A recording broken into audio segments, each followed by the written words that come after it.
back to my channel. I am coming with the new video. I hope you all are great and I am also fine. So आज आपने thumbnail देख ही लिया है कि ये video जो है वो स्पेशली स्टूडेंट्स के लिए है कि हमने अपने एग्जाम से पहले अपने सिलेबस की रिवीजन कैसे करनी है। तो वीडियो को एंड तक ज़रूर देखना और लाइक शेयर सब्सक्राइब ज़रूर करना। तो चलिए हम अपने वीडियो को स्टार्ट करते हैं। So step number 1, make your time table. अपने पूरे दिन का आप टाइम टेबल बना लो जिसमें आप हर एक सब्जेक्ट की जो है वो रिवीजन कर सको। तो एग्जांपल आप 3 या 4 बजे घर आ जाते हो अपने कॉलेज और स्कूल से, तो उसके बाद आप थोड़ा टाइम रेस्ट करो। फिर आप थोड़ा टाइम रेस्ट करने के बाद आप जो है वो अपनी रिवीजन को स्टार्ट करो। आप जैसे 4 से लेके 6 बजे तक अपना जो है वो कॉलेज का काम कर सकते हो। रात का टाइम है, उसमें आप हर एक सब्जेक्ट को एक एक घंटा जो है वो टाइम दो जिससे आप रिवीजन कर सको।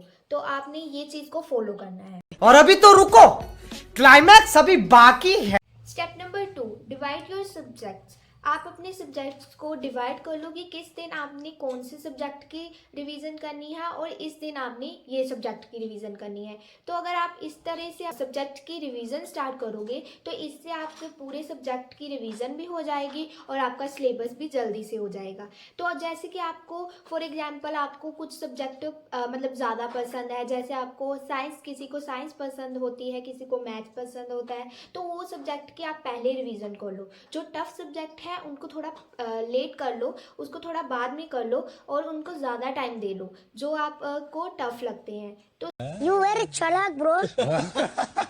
Step number 3, revision according your syllabus. तो आपको पूरी बुक पढ़ने की ज़रूरत नहीं है, जो आपके सिलेबस में टॉपिक है उनको ही अच्छी तरीके से रिवाइज कर लो क्योंकि वो ही हमारे एग्ज़ाम में हमें मोस्टली आते हैं। तो उन टॉपिक को हमेशा ज़्यादा टाइम देना है जो आपके टीचर्स ने आपको क्लास में इम्पोर्टेंट मार्क्स करवाए हैं, वो अपने क्वेश्चंस को आपने नहीं छोड़ना है। समझ रहे हो आप समझ रहे हो। Step number 4, highlight the important line. अपने पास जब आप रिवीजन करते हो तो अपने पास एक हाईलाइट ज़रूर रखो।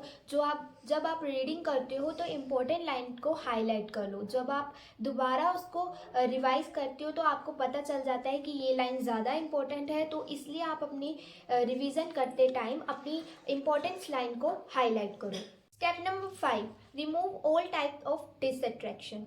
जब आप स्टडी करने बैठ के हो, अगर आपको कोई चीज़ डिसअट्रैक्ट कर रही है जिससे आपका पढ़ाई से ध्यान हट रहा है, उस चीज़ को रिमूव कर दो। जैसे कि आप अगर बैठ गए हो पढ़ने के लिए, अगर आपके पास अगर आपका मोबाइल फ़ोन है तो अगर उस पर एक भी नोटिफिकेशन आ गई, व्हाट्सअप, इंस्टा, स्नैपचैट की आ गई, तो फिर tata bye bye good bye, खत्म, bye bye tata good bye, गया। आपका फिर पढ़ाई से ध्यान हट जाएगा। तो इन चीज़ों को। Step number 6, do study at night. आप ज़्यादा रात में पढ़ना प्रेफर करें क्योंकि रात को हमारे आसपास कोई भी शोर नहीं होता जिसमें हम शांति से अपना जो पढ़ाई के ऊपर कंसंट्रेट कर सकते हैं। क्योंकि मुझे भी रात को पढ़ना अच्छा लगता है और मैं ज़्यादा रात को ही प्रेफर करती हूँ क्योंकि शांति में हम अपनी पढ़ाई पर फुल कंसंट्रेट करके पढ़ सकते हैं। Step number 7, study by time slot and rest. जब आप 1 घंटा पढ़ने के लिए बैठ गए हो तो बीच में आप ब्रेक भी लो और उसमें आप अपनी मनपसंद चीज़ कर सकते हो जो आपको अच्छा लगता हो। इस टेक्निक को हम बोलते हैं पोमोडोरो टेक्निक। पोमोडोरो टेक्निक का मतलब ये है कि 25 मिनट स्टडी करना और 5 मिनट ब्रेक कर लेना। इससे आप अपनी पढ़ाई को ज़्यादा टाइम के लिए कर सकते हो। A few moments later. Step number 8, written practice. जो आप चीज़ें लर्न कर रहे हो तक आप लिख कर नहीं देखते तो वो आपको अच्छी तरीके से लर्न नहीं होती। जितनी हो सके उतनी ज़्यादा रिटन प्रैक्टिस करो और उसके साथ ही आप अपने सब्जेक्ट के टॉपिक का गोल बना सकते हो। गोल बनाने का मतलब है कि जैसे आपने ट्रिग्नोमेट्री का चैप्टर जो है वो 11 से लेके 12 बजे तक कंप्लीट करना है। उसके बाद आपने मैट्रिक्स का चैप्टर है जो वो 2 से लेके 3 बजे तक करना है। ऐसे आप एक लिस्ट बना लो और उसके आगे एक बॉक्स बना लो, ठीक है। जब आप ट्रिग्नोमेट्री का चैप्टर जो है कंप्लीट कर लेते हो तो उस पर एक टिक लगा दो। तो इससे आपके जो गोल्स हैं वो पूरे हो जाएंगे।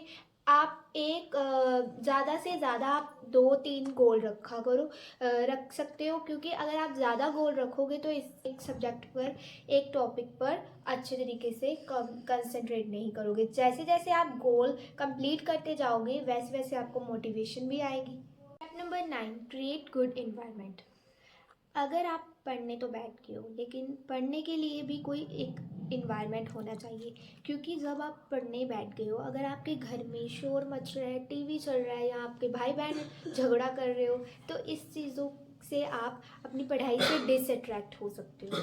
तो इसलिए अगर आप मान लो कि अगर आप पढ़ाई करना चाहते हो टेबल पर, तो अगर आप टेबल पे पढ़ना चाहते हो तो पहले अपनी प्लेस फिक्स कर लो, ठीक है। उसके लिए आप अपनी बुक्स वगैरह जो है वो पहले ही टेबल पे रख लो, और आप अपने फ्रूट्स और वाटर जो है वो भी अपने पास रख सकते हो, कि आपको बीच में से उठकर ना जाना पड़े। इससे आपका टाइम भी बचेगा और आप अपनी पढ़ाई को भी कॉन्सेंट्रेट करोगे। तो स्टेप नंबर 10 है कि हमें डेली का डेली पढ़ना है। जो आपके टीचर आपको स्कूल में या कॉलेज में जो भी करवा रहे हैं उसकी घर आकर रिवीजन ज़रूर करो। इससे आपको बेनिफिट ये होगा कि आपको वो चीज़ अच्छे तरीके से लर्न हो सकती है। So thank you so much. ये मेरी थी छोटी सी वीडियो। तो अगर आपको अच्छी लगी तो लाइक शेयर सब्सक्राइब ज़रूर करना।